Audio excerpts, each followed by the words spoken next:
They say the hardest part about building a free energy device isn't the engineering, it's figuring out where to hide the battery. Or maybe they're hiding something else entirely. So today, I want to put that idea to the test. I'm going to try 3 different so-called free energy devices and see if free energy is just something you get while living at home, or if this could actually mean never paying the electricity bill again. The first setup is one of the simplest, and is also one of the most popular I seem to be finding online. It involves connecting 2 DC motors together with the idea that once one starts spinning, I guess the energy feeds back into the other and then feeds back again infinitely? Well, I guess let's find out. I've gone ahead and wired the 2 motors together, and let's see if we get generational wealth in 3, 2, 1.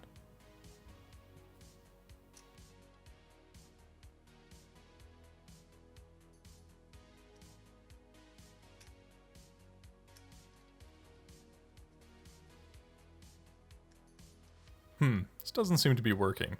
Maybe we gotta use that pull start method we saw in the second video. Now this was quite disappointing, since of all the free energy devices, this one will actually make energy. Just not free. Inside a DC motor we have magnets and coils of wire, and when we send electricity into the coils, they create a magnetic field that pushes against the magnets, causing the shaft to spin. But if we reverse the process and spin the shaft from the outside, by hand, the coils of the wire start cutting through the magnetic field, and that motion forces electrons in the wire to move, and that movement of electrons is electricity, as we can see on the voltmeter. But as you can also see, this isn't what I would call free energy, as I have to manually spin the shaft, since losses like electrical resistance, heat loss, and mechanical friction such as in the bearings and the shaft mean I don't think we'll ever be able to achieve infinite energy with this setup.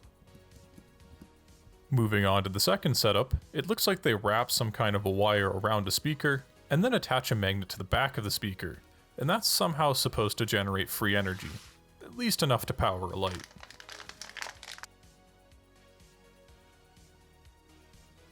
I'll start by getting a fresh speaker out, and then wrapping some wire around it before connecting my light.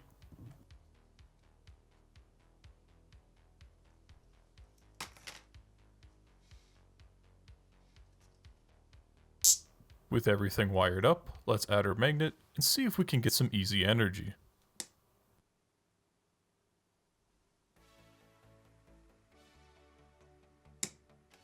Clearly the current setup isn't working, so I went ahead and got an even stronger neodymium magnet, and let's see if that will get us our free energy.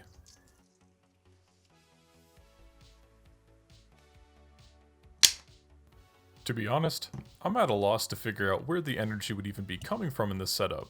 If I had to guess, maybe it has something to do with moving a magnet through that coil of wire we wrapped around the speaker. However, the back of the speaker kind of blocks you from being able to move the magnet through the coil.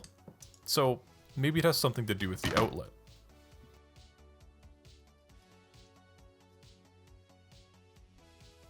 If I connect everything to the outlet and add our magnet, well, all of a sudden, we seem to be getting our free energy.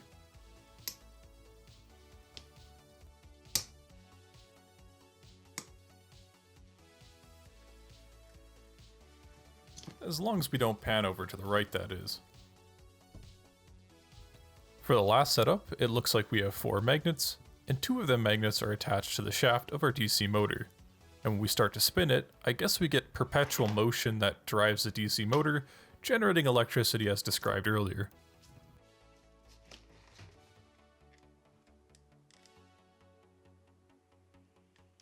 Lucky for me, I seem to have the identical magnets as well.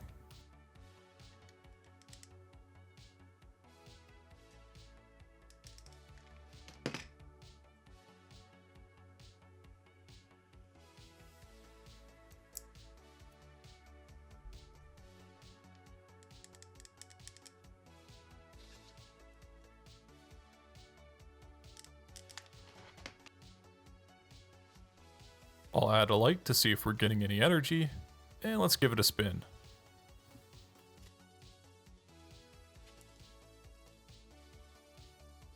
Again, this is disappointing since like the first setup, if we spin our shaft, our motor will actually generate electricity.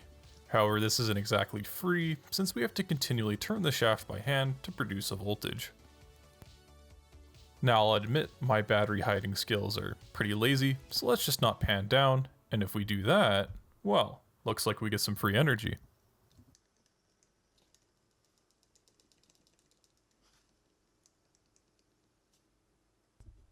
So unfortunately, it looks like we won't be quadrillionaires off of any of these inventions, and our free energy reign only lasts until we have to move out of the house and pay the utility bill.